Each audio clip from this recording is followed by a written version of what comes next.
Before we start, let me show you what we're about to build together. This is a clean, fully interactive custom calendar with SwiftUI. You can tap on any day, see your tasks, and even highlight today. And the best part, we're going to build this step by step, from scratch, and I'll explain everything in a simple way so you can follow along, even if you're a beginner. Let's get started.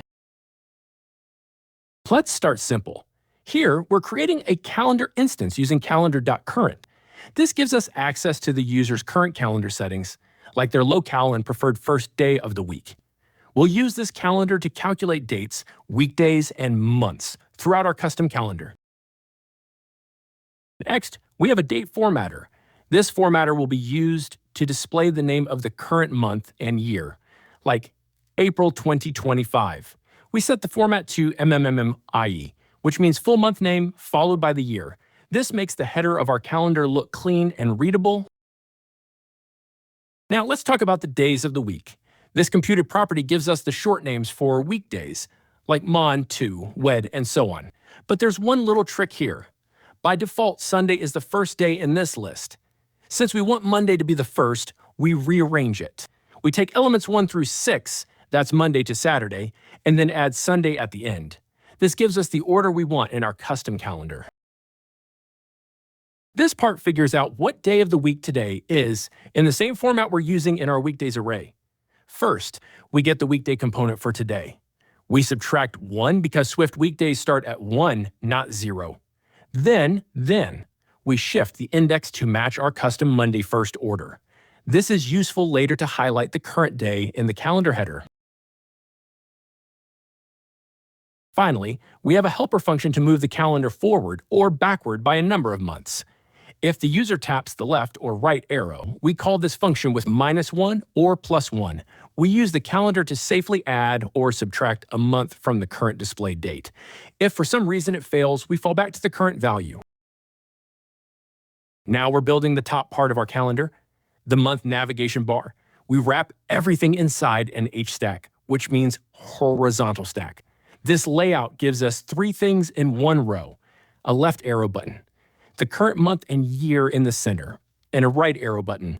Let's break it down. The left arrow calls change month by -1. This moves the calendar 1 month backward. The text in the middle uses the date formatter we defined earlier. It shows the name of the current month and the year, like April 2025. Then we have the right arrow, which calls change month by 1. This moves the calendar forward 1 month.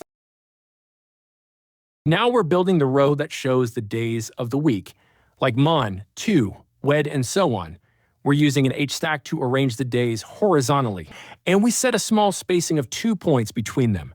Inside the stack, we loop over the weekdays array using for each. We loop through the indices of the array because we'll need to know the position of each day to style it properly later. For each index, we display the corresponding day from the weekdays array. We use a system font with a size of 15, clean and readable.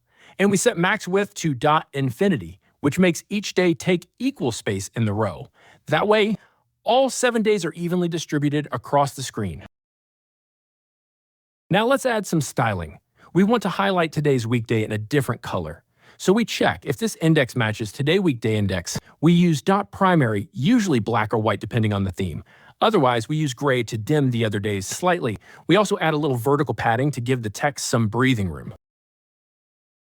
Finally, we wrap each weekday in a soft background using a rounded rectangle. Just like with the text color, we check if it's today's weekday. If it is, we use a slightly darker gray, opacity 0.4, to highlight it. Otherwise, a lighter gray, opacity 0.2, keeps it subtle. The rounded rectangle with a corner radius of 8 makes each day look like a neat little capsule. Clean and modern. Now we generate the actual list of dates. We use Stride to step through time, starting from the beginning of the first week to the end of the last week, going 1 day at a time. 86400 is the number of seconds in a day. Then we map each step to a date, giving us a full array of day-by-day dates to display. The result is a clean list of 42 days, 6 full weeks. That includes the leading and trailing days from the previous and next months. Just like a real calendar view, this is the foundation for building the full calendar grid. At the top, we call our custom weekday header view and pass in the displayed month as a binding. This shows the row of weekdays, Monday to Sunday, and lets users navigate between months using the arrow buttons. Next, we call the generate month grid function, which gives us all the visible dates for the current calendar view, including the leading and trailing days around the month. We'll use this array to create our grid. Now we build the calendar grid using lazy grid. We create 7 flexible columns, one for each day of the week, and then for each date in the days array, we display a calendar cell. This structure is efficient and responsive even for large lists. Inside the loop, we check 3 things. Is current month. Tells us if this date belongs to the current month or is just padding from the previous next month. Task for day. Filters the list of tasks and shows only the ones for this specific date. Is selected. Tells us if this date is currently selected by the user. We'll use these values to style the date cell properly. Each date is shown as a vertical stack. We'll put the day number and later maybe add indicators for tasks or other decorations here. Spacing is set to 4 to separate the elements inside the cell. We show the day number using a simple text view like 1, 2, 3, and so on. The font size is 15, and we make sure each cell expands to fill available width, with a minimum height of 45 points for consistent sizing. Finally, we style the cell. The text color is .c if it's selected, otherwise .primary for current month days, and gray for padding days. The background changes depending on selection or whether the date belongs to this month. Then we round the corners using clip shape. This gives each day a clean, tappable appearance. This part adds a nice touch. It highlights today's date on the calendar. Let's break it down. We're using Doverlay to draw a shape on top of the date cell. Inside the overlay, we use a rounded rectangle with the same corner radius as the cell. This way, the overlay matches the shape perfectly. We give it a stroke line with a thickness of 1 point. That means just the border, not a filled shape. This checks if the current cell's date is today. If it is, we set the stroke color to .primary, making the border visible. If not, we use .clear, so the border disappears. Finally, we add a d.padding1 to give the stroke a tiny space inside the shape, making sure it doesn't clip or overflow. The result is a clean border around today's date, helping the user spot it right away. All right, let me explain to you what's happening here in a very simple way. So, imagine I tap on a day in the calendar. If this is the first time I tap it, of course I want it to be selected. But if I tap on the same day again, probably I want to unselect it, right? It's like a toggle. Each tap once, select it. Each tap again, remove it. That's exactly what we are doing here. This selection logic allows the user to toggle dates on and off with a tap. It's simple, clean, and feels intuitive in the UI. We'll use this selected date later to display tasks for that day, just like a real calendar app.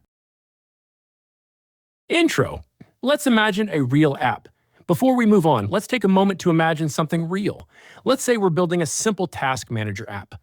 The idea is that users can tap any day in the calendar and see all the tasks assigned to that day. In this demo, we're using a set of mock tasks, but the structure is already ready for a real-world app.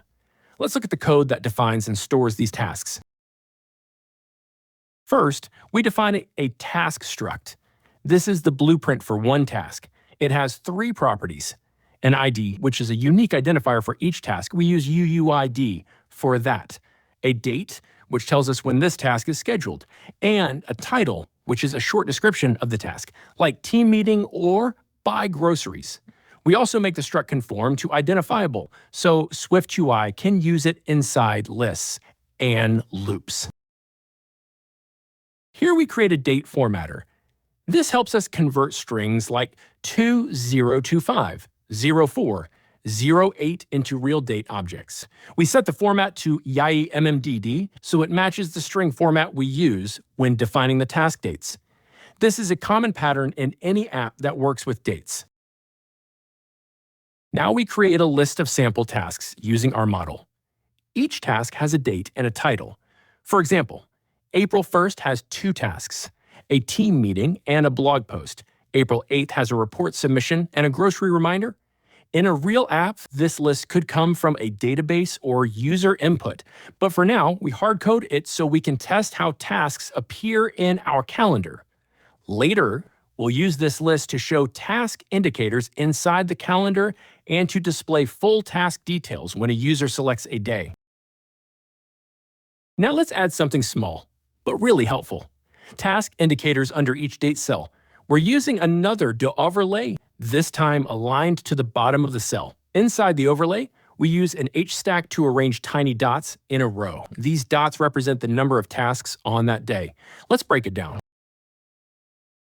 We loop from 0 up to the number of tasks on that day using task4day.count, but we also use min5 to limit it to 5 dots max, so the UI doesn't get overcrowded if there are too many tasks. Each loop creates 1 dot. We draw a small circle, 4x4 points, and push it up slightly using dupe padding, dupe bottom 6, so it doesn't touch the bottom of the cell. The color of the dots depends on whether the date is selected or not. If it's selected, we use .c. If not, we use .primary. This gives a nice visual connection between selection state and task indicators. This section shows the list of tasks for the selected day. If the user taps a date, we filter the tasks to only show the ones for that day. If no date is selected, we show all tasks.